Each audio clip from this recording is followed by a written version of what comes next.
I guess at some point, every man who's ever been happily married, even for a short time, likes to think his is the best wife ever. I really can say that, however.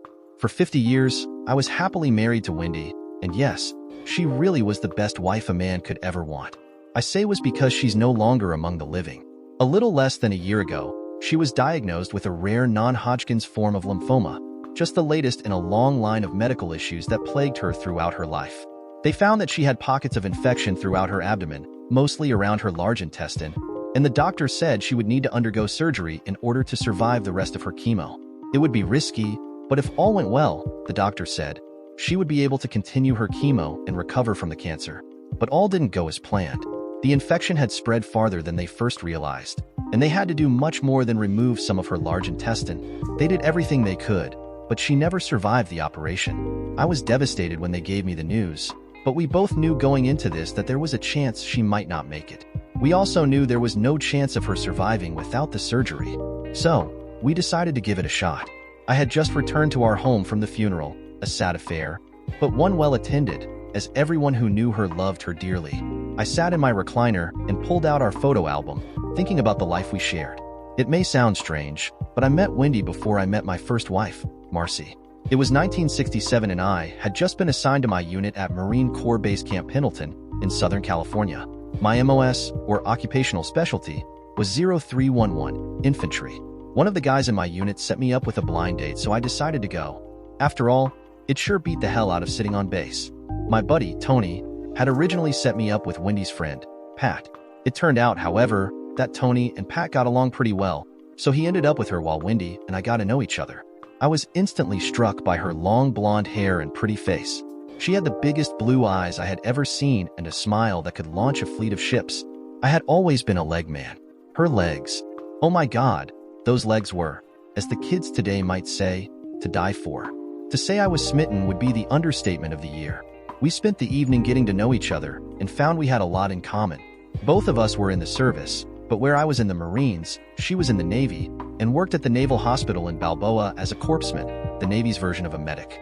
We both liked the same music, the same movies, and had lots of other interests in common as well. Before the night was over, I knew that I was going to marry this woman. We dated for a few months, but slowly drifted apart. She told me that she was worried we were getting too close, so we quit seeing each other on a regular basis. I was heartbroken at first, but eventually met Marcy, the girl who would become my first wife. Was that ever a mistake? At first, Marcy was kind and sweet and fun to be with, but it seemed the moment we got married, the mask came off and I found myself waking up next to the shrew from hell. We weren't even married a whole year before I caught her in bed with some guy she went to high school with. My unit was in the field, undergoing training, and we were scheduled to be gone for a full week, but we wrapped it up a day early. I was looking forward to getting home to surprise Marcy, but I was the one who got surprised. I could hear them the instant I walked into the small apartment we shared off base. I went into the bedroom to see some skinny, long-haired, scraggly-looking maggot between her legs pounding for all he was worth. I was filled with rage and proceeded to kick him all over the apartment before tossing him out the door. Marcy cringed under the covers as I came back into the bedroom for her. "Please, Jeff, don't hit me," she begged. I shook my head. I was raised never to hit a woman, and I wasn't about to now, even though I felt like putting my fist through her cheating face. I pulled down a couple of suitcases and tossed them on the bed. "Get out. Just pack your shit and get the hell out. Now." She packed her stuff while I grabbed a beer and waited. When she finished, she came out into the living room, where I sat. "I'm sorry," she said. I never said a word, but pointed at the door. She called her parents, and they came to pick her up. Her father was also a Marine, and I told him what I walked into. He shook his head. "I'm sorry, Jeff. I thought we raised her better than that." They took her away, and I never saw her again, thankfully. The next day, I filed for divorce. I was surprised that she agreed to my terms, and our marriage became yet another statistic. A couple months after I filed for divorce, my unit was deployed to Vietnam, just in time for the February 1969 Tet Offensive. I'd like to say I beat them all back with the jawbone of an pig, but I can't. Truth be told, I was the one who got beaten. An enemy bullet tore through my upper left leg, and another hit me in the abdomen.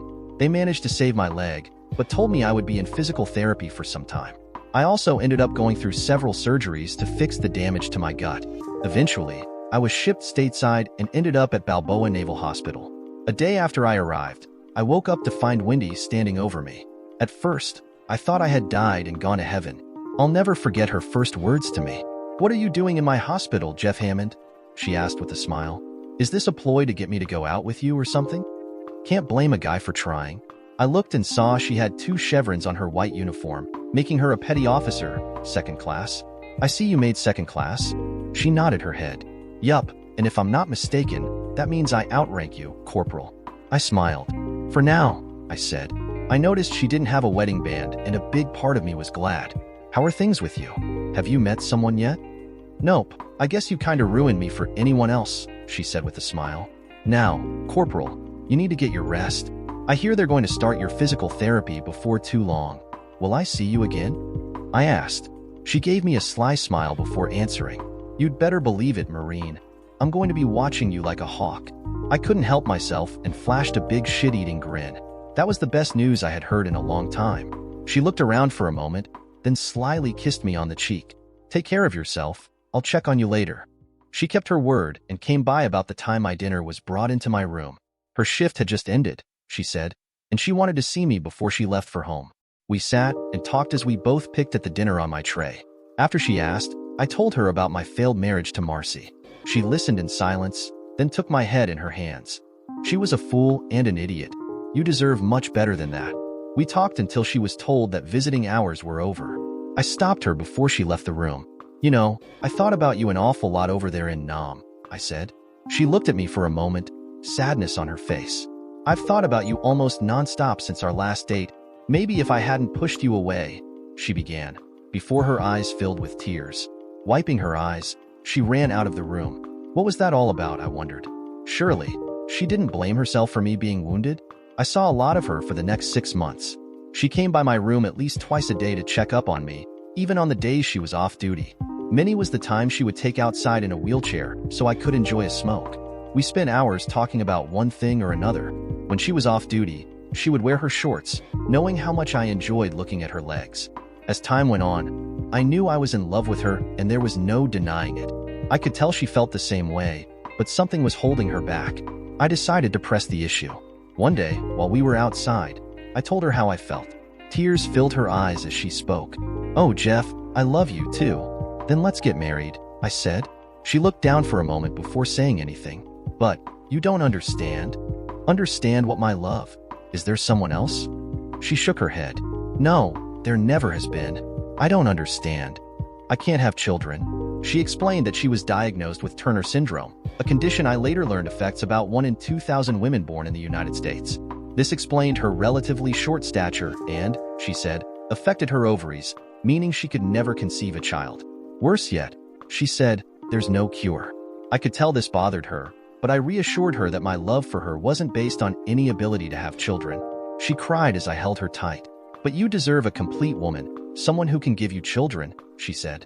I held her face in my hands and looked her in the eyes. "You are a complete woman. When the time comes, we can adopt. There's lots of kids out there who needs a good mother." "Hey, look at me. I was adopted, and I turned out all right." She smiled. "Seriously, you were adopted?" "Yeah, my birth parents were killed in a car accident when I was just 6. My aunt and uncle took me in and adopted me as their own." "You mean, you'd let us adopt a child?" she asked. "Maybe 2 children, who knows?" She smiled as she wrapped her arms around my neck. "I love you, Jeff Hammond. I love you too, Wendy. Now, will you marry me?" "Hell yes," she said, smothering my face with kisses. "I'll be the best wife a man could ever want." After a few minutes of intense tongue wrestling, I looked her in the eyes. "Just curious, is this why you didn't want to date me before?" I asked. She looked at me, tears in her eyes. "Yeah, I was afraid you'd hate me if you knew the truth. I could never hate you. The truth is, I loved you the moment I first laid eyes on you." "Really?" she asked. "Really, in fact, I knew then we would get married." She wrapped her arms around me and kissed me some more. I felt the same thing myself. I was just too scared at the time. "By the way, you should also know that I'm still a virgin." That shocked me.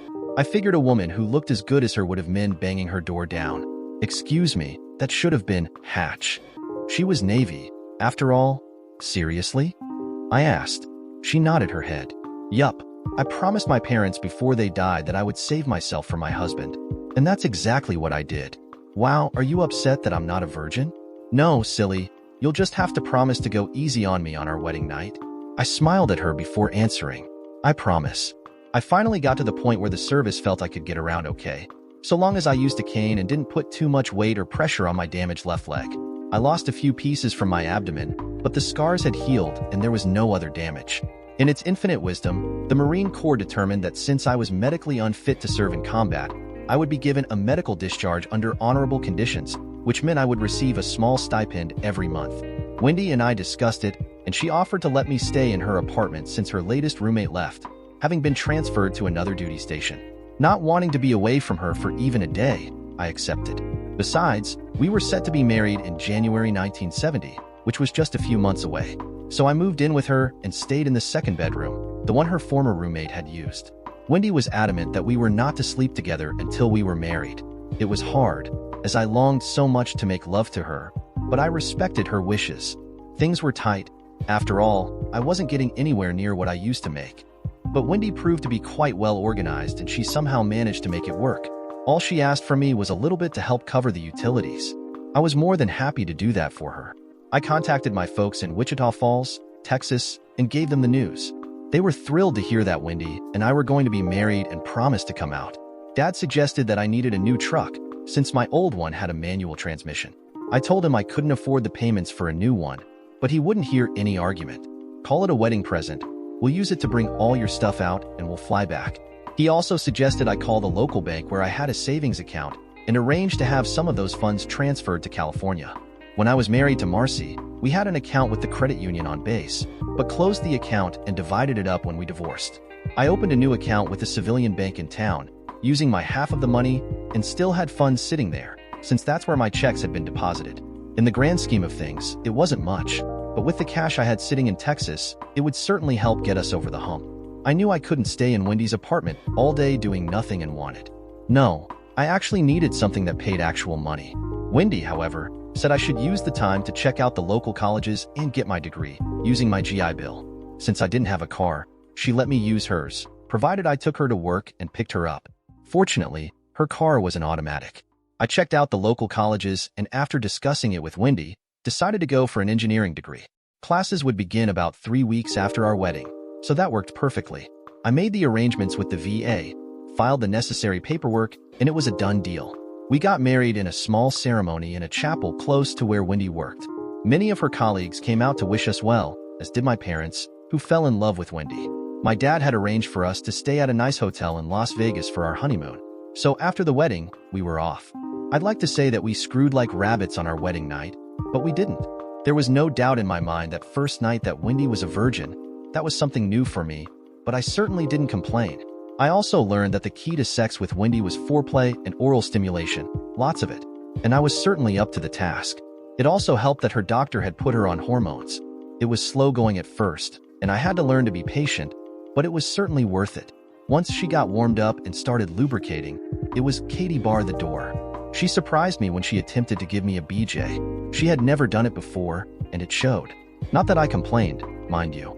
What she lacked in experience, she more than made up for in enthusiasm. She promised that she would get better at it, and did she ever? Wendy discovered, much to my delight, that she preferred to be on top.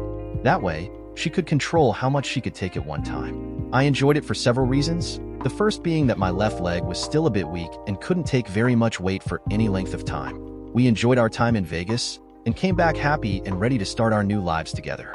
The first 4 years weren't easy, as money was fairly tight, but Wendy was able to make every dollar stretch, and we always made it from month to month. She re-enlisted in late 1970 for 4 more years to give me time to finish college. In her mind, it was an investment in both of our lives. She also turned the old guest room into an office where I could study in relative peace and quiet. Somehow, she scraped up enough money to buy an old desk and some bookshelves from a local thrift store. Then, she had them delivered to the apartment and refinished them so they matched. When she finished, they looked like she had spent a small fortune.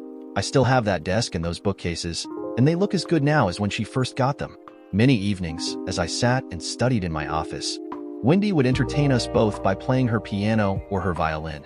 I loved listening to her play, and would sometimes pull out my grandfather's old guitar or my mountain dulcimer and play along with her.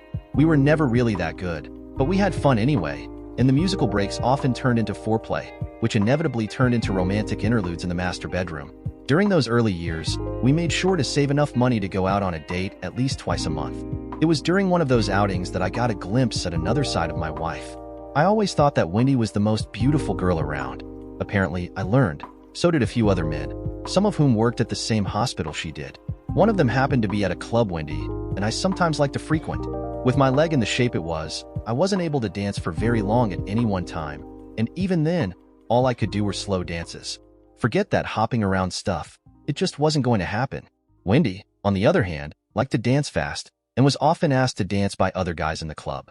She always asked my permission first, and I usually let her after giving the fellow asking her the once over. I also kept an eye on what he was doing as they danced. I trusted Wendy, but I didn't trust some of the guys who asked her on the dance floor.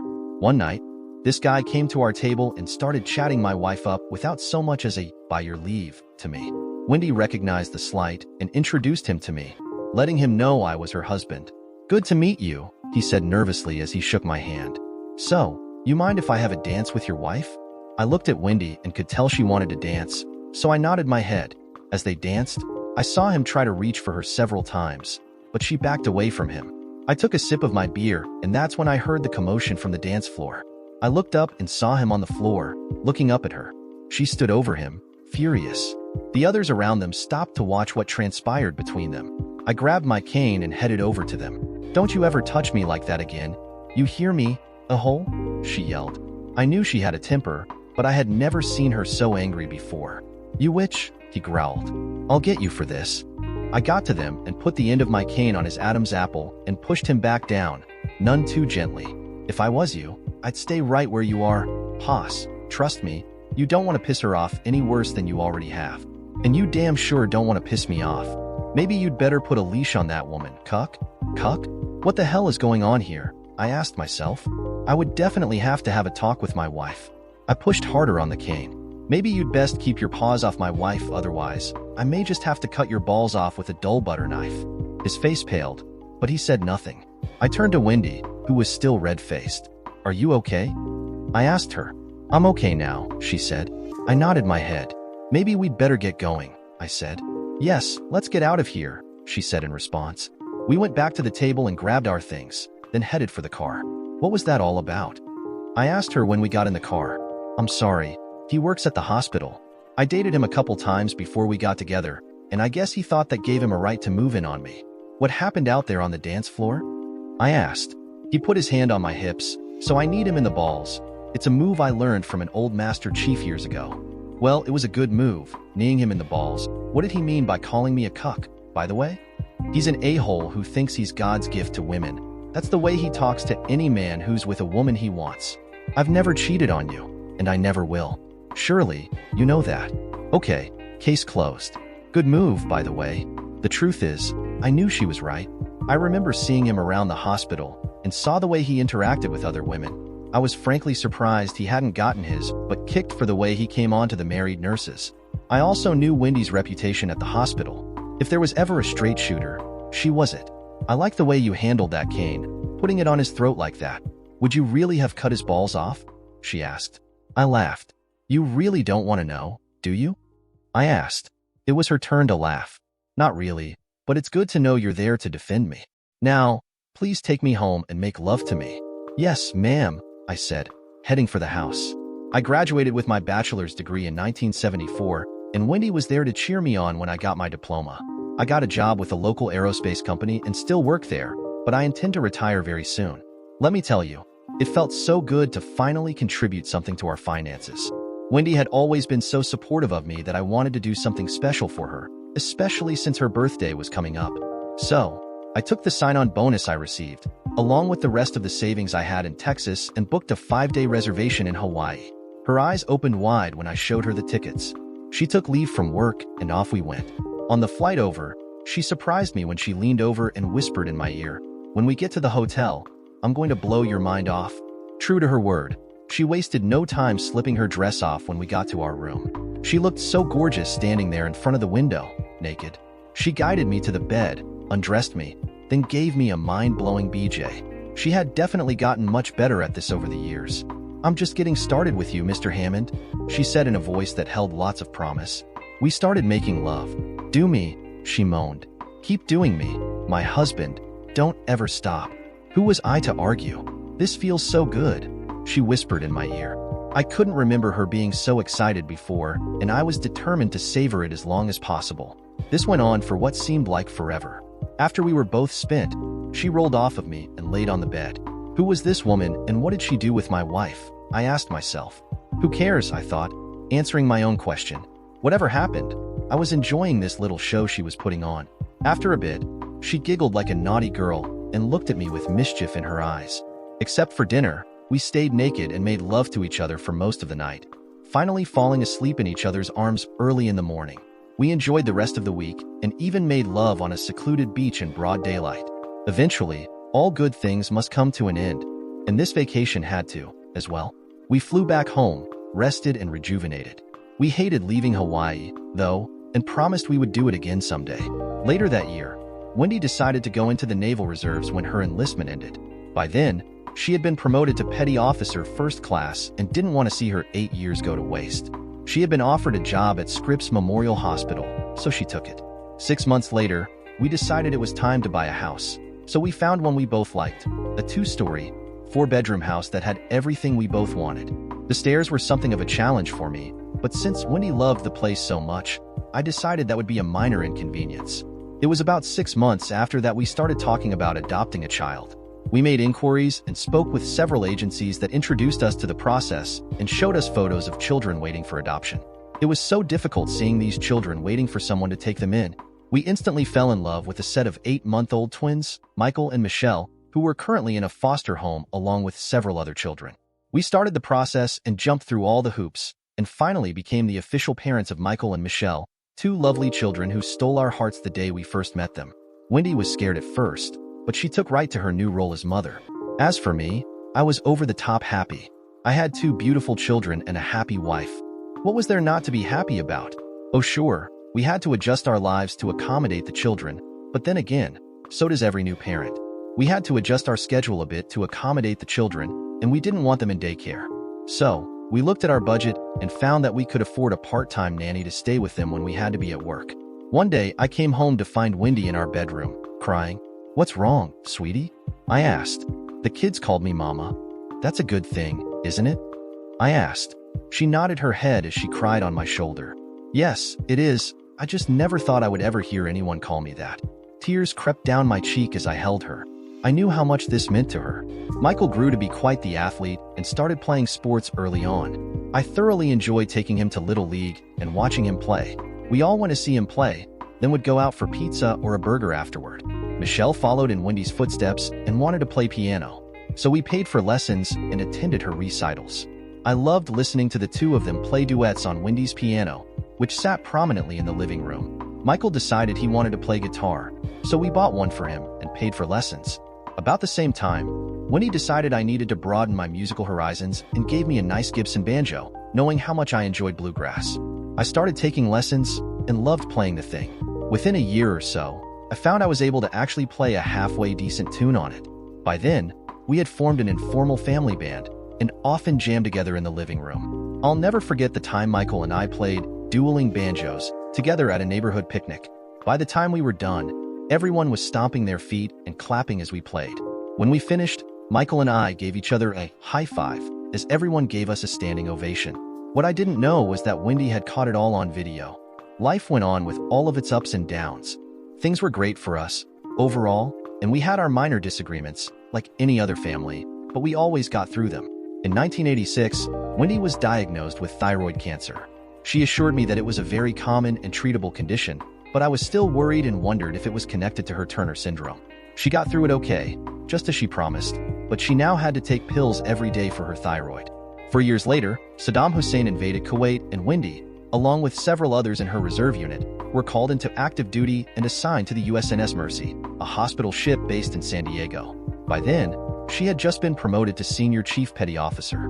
Having served in combat, I was naturally concerned for her well-being, and of course, the children were scared as well, but she put our minds at ease, telling us that hers was not a combat role, and that it was considered a war crime to attack a hospital ship. It was a tearful departure that day in August 1990 when the kids and I took her to the ship. After giving us all kisses and hugs, she promised to stay in touch as often as she could. The children and I had tears in our eyes as we watched her sail off to war. She kept her promise and called it every opportunity. We exchanged letters at least 3 times a week, and she called us from the ship about twice a month to let us know she was okay. The holiday season, though, was the worst part of the whole ordeal. The kids and I missed her so damn much, but we got through it. She called on Thanksgiving and Christmas, and the kids and I even played a Christmas song for her as she listened. But it just wasn't the same without her there.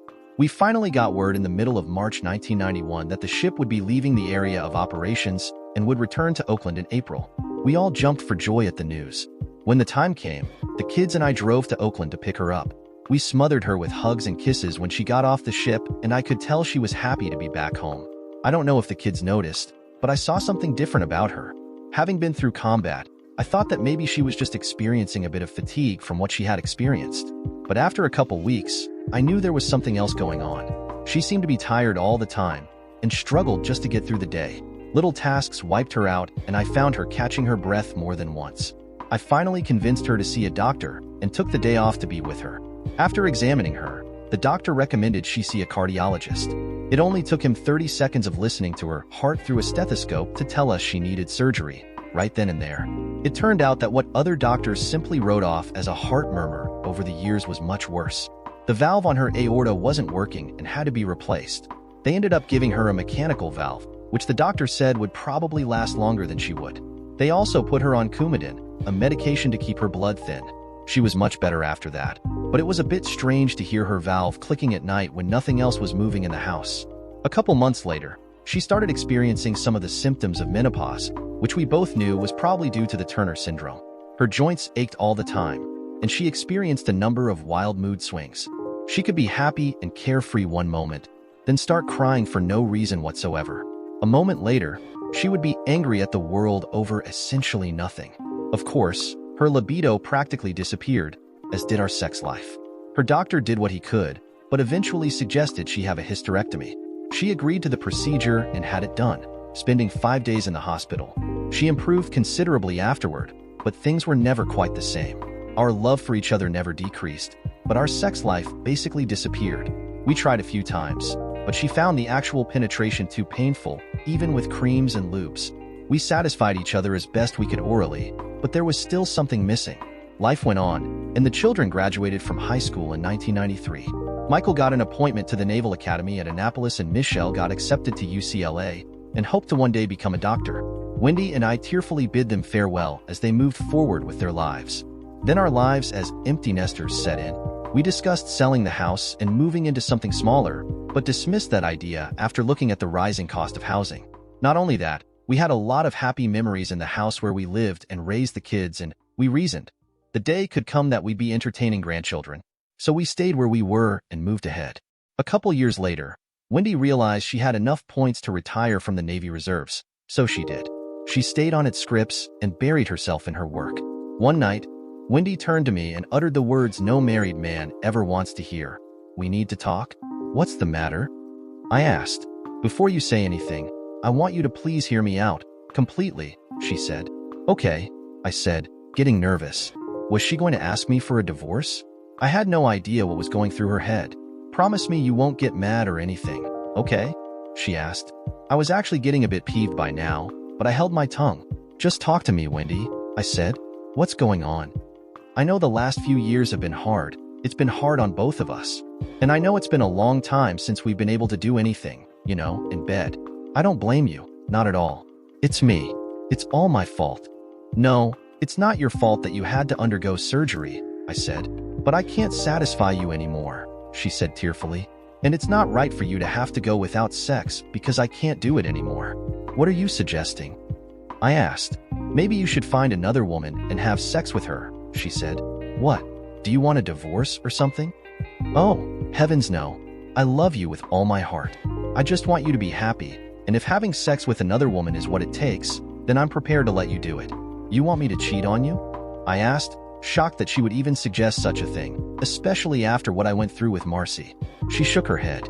"No, I don't. It wouldn't be cheating, anyway. Not really. You'd have my permission, and you wouldn't be sneaking around on me. Besides, it's just sex. It was my turn to shake my head. No, dear, I'm not going to do it, with or without your permission. I took a vow to you in front of God and witnesses to love, honor, and cherish you in good times and bad, through sickness and health. On top of that, I promise to forsake all others until death do us part. I'm not breaking those vows. But I can't satisfy you anymore, she said, tears falling down her face. It's not fair. You deserve to be happy, but I am happy. Every minute I get to spend with you makes me happy. How can you be happy with me? She asked, crying. I can't possibly make you happy anymore. I'm a failure. I'm scarred and ugly. I don't know how you can even stand to look at me. She broke down, sobbing. I knew her zipper made her feel less attractive, but I never made mention of it. I held her close to me and rocked her as she cried on my shoulder. You're not a failure, and you're certainly not ugly. You're the most beautiful woman I've ever known, and I'll be happy to compare scars with you. I don't ever want to hear you say that again. You've made me the happiest man in the world, and you raised 2 wonderful children, all while working and serving your country. You're the best wife and mother any man could ever hope for.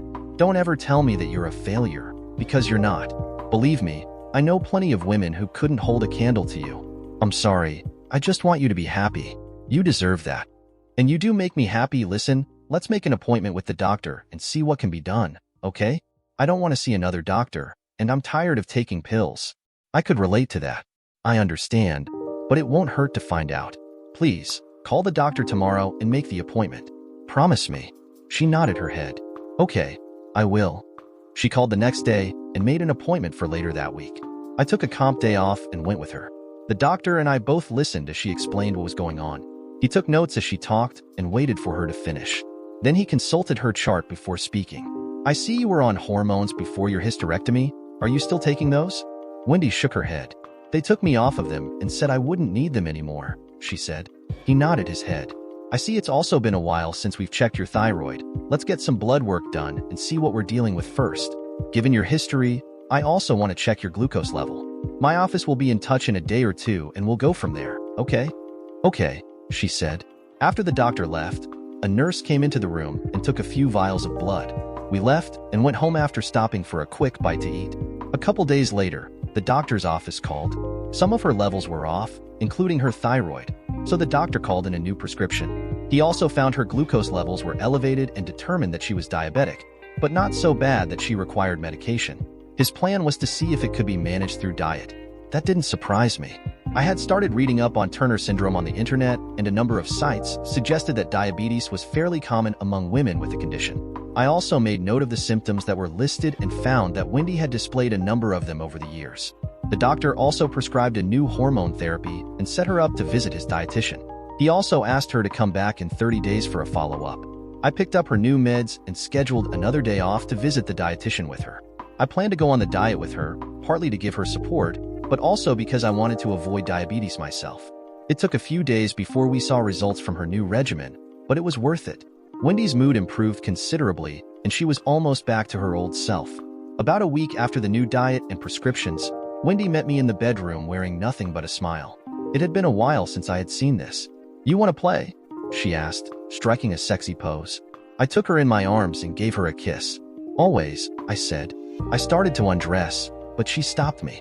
Let me take care of that, she said as she began unbuttoning my shirt. After she had my shirt off, she took off my belt and unzipped my trousers. I didn't want to hurt her, after all, and this was the most we had done in a very long time. She leaned over me as she slowly started having sex with me and looked me in the eye. This feels so damn good. I've missed this so much. Me too. You feel so hot. Don't ever stop doing this. I won't. In fact, I may just chain you to the bed and stay just like this, naked for the rest of my life. Works for me. After a few more minutes, I exploded inside her and her climax hit at the same time. I felt like I could go on for much longer and started moving under her, but I saw her face grimace just a bit. I'm sorry, babe, but I'm starting to get a bit sore, she said, rolling off of me. That's all right, I said, holding her close to me. No need to apologize. I'm so glad you didn't take me up on my stupid offer. So am I told her. You have my permission to kick my butt if I ever mention that again, she added. I may just take you up on that. I love you so much, she said, before giving me a deep kiss. I love you more, I said in response after we kissed. It felt so good to have the old Wendy back. Our sex life improved quite a bit. We weren't nearly as active as we were when we first married, but it was still very satisfying. In 1997, Michelle got her bachelor's degree and prepared for the next stage in her education. After we watched her receive her diploma, the three of us went to Annapolis to watch Michael graduate from the Naval Academy as a newly commissioned ensign. After the ceremony, he introduced a number of his classmates to us, many of whom thanked Wendy and I for our service. We accepted their gratitude and congratulated them on their achievements. Afterward, I asked Michael what he would be doing. "I'm going for jets," he said. "You're going to be a pilot?" I asked him. "I'm going to be a naval aviator," he told me with pride. After we celebrated our children's graduations, we came home and Michelle stayed with us for the summer until she had to back to school. She still had 4 years of medical school plus her residency before her education was complete. Over the next 20 years, Wendy dealt with one medical problem after another. She began to develop cataracts and ended up going through lens replacement surgeries. In 2005, doctors found an aneurysm on her aorta, so she went through yet another heart surgery to replace that. While there, the doctor discovered he would have to replace her mechanical valve, so he put in a pig valve, which he said should last for the rest of her life. She ended up dealing with one niggling medical problem after another over the next 15 years. At one point, they found a lump in one of her breasts and did a biopsy. Fortunately, it wasn't breast cancer. Doctors fretted over her liver, then her kidneys, and at one point, they were concerned that she was having heart failure. Thankfully, we had good insurance which covered all this stuff. Otherwise, we would have been bankrupt. I remember reading that a lot of this could possibly be traced to her Turner syndrome, which, from what I saw, could decrease her life by as much as 13 years. At this point, I was grateful that she was still alive, and I savored every minute with her I could. By that time, I really wasn't all that concerned about sex, or lack thereof. Just having her in my arms was good enough. She finally retired from Scripps and spent a few quiet years at home. By that time, both of the children had married. Michael had just been promoted to commander and was in charge of a fighter squadron assigned to an aircraft carrier. He married a lovely girl he met in Maryland, and they now had 2 children. Michelle finished her residency and decided to join the Navy to serve as a doctor after she became licensed. By now, she was a lieutenant commander and was stationed at Balboa Naval Hospital, the same facility where Wendy spent much of her career. She had also married, but caught her husband cheating on her with a nurse and gave him the heave-ho with a well-deserved kick to the balls. After her divorce, she began dating another doctor, but there wasn't anything serious between them. Then it happened. For some time, Wendy had been having difficulty breathing or swallowing her food. It got to the point that the only way she could sleep was if her head was elevated. One night in October 2019, she woke me up, frantic. I could tell she was having a hard time breathing and tried to get her to calm down. Nothing worked and I could tell that she was truly suffering. So, I called 911. The ambulance was there in short order and they took her to the emergency room. I followed behind and ran in as they wheeled her into the exam room. They checked her out as I took care of the paperwork. I had been through this many times, so I felt like an old hand at this by now. After waiting for what seemed like forever, a doctor came out to inform me that they had found a mass in the back of her throat that prevented her from breathing properly. They took a sample of the mass to determine what it was and had her on a machine that would allow her to breathe. I asked if I could see her, but they said she was sedated at the moment. So I waited, and waited, and waited some more. I drank 1 cup of bad coffee after another as I sat waiting for someone to tell me something. I drank so much coffee I had to use the head several times. I even dozed off for a while as I waited for them to tell me what was going on. Eventually, the doctor came out and pulled me into a small conference room where we could speak in private. That's when he informed me that the mass appeared to be cancerous, and they were prepping her for emergency surgery to remove the mass so she could breathe. He also informed me they were still analyzing it to determine whether or not the tumor was malignant. The surgery could take quite some time, he said, so he suggested I go home and give the nurse my cell number so I could be informed when they were finished. I followed his advice and headed home after leaving my cell number. I was exhausted, but anxious. When I got home, I called into work to let them know what was going on and my supervisor told me to take whatever time I needed. I collapsed on the couch and slept fitfully until the chime on my phone woke me several hours later. When I got to the hospital, I was taken to the recovery area and asked to wait until they had her room prepared. While I was waiting, a doctor came out and gave me the news that they had confirmed the cancer. Although it was a fairly aggressive cancer, they were certain it could be treated through chemotherapy. I signed all the appropriate papers to start her treatment and went to visit her. My heart broke as I saw her in that hospital bed. She looked haggard and worn, but put on a brave face. I held her hand in mine and kissed her cheek. "Did the doctor talk to you yet?" I asked. She nodded her head. "Are you going to be okay?" "Yeah," she said weakly. "I'm just worried about you." "I'll be fine, dear. I'm right here. I'm not going anywhere." We sat there holding hands until she finally drifted off to sleep. I kissed her on the forehead and went home after the doctor said they were going to keep her for a few days to get her set up for chemo. My supervisor understood the situation and told me to take whatever time I needed. I had a lot of vacation, sick and comp time saved up, so I took it and made the necessary changes in the house so she wouldn't have to navigate the stairs in her weakened condition. The next 3 months were rough. Fortunately, the kids came out for the holidays and Jennifer, Michael's wife, cooked the holiday meals with Michelle's help. By this time, Michael was a captain in the Navy and commanded a carrier air group. He took enough leave so they could spend Thanksgiving and Christmas with us. Wendy and I spent as much time as we could with the grandkids. It was just after Christmas when the doctors discovered her infections. They immediately stopped the chemo until they had settled on a plan of action. You know the rest. The children were an absolute godsend. They helped me arrange the funeral and deal with Wendy's final arrangements. We all cried on each other's shoulders during this time. It was 2 months after the funeral when I finally decided to tackle the last of Wendy's things. By then, almost everything else had either been given away as she wished or donated to Goodwill. With everyone locked down due to this damn coronavirus thing, I figured this was just as good a time as any to get to it. I went into the bedroom and looked at the large hope chest that ran the width of our bed. I had made it for her 45 years ago when we first moved into the house, using the table saw and router she had given to me as a housewarming present. Until now, I had never opened the thing, so I had no idea what she kept in it. I remember asking her what she used it for, and she would simply give me a sweet smile and say it was a place for her best memories. Whatever that meant. I figured she kept some knickknacks or things that had been handed down to her over the years. When I opened the chest, a part of me felt like I was invading her privacy. I looked inside, wondering what I would find. There was an envelope sitting on top addressed to me.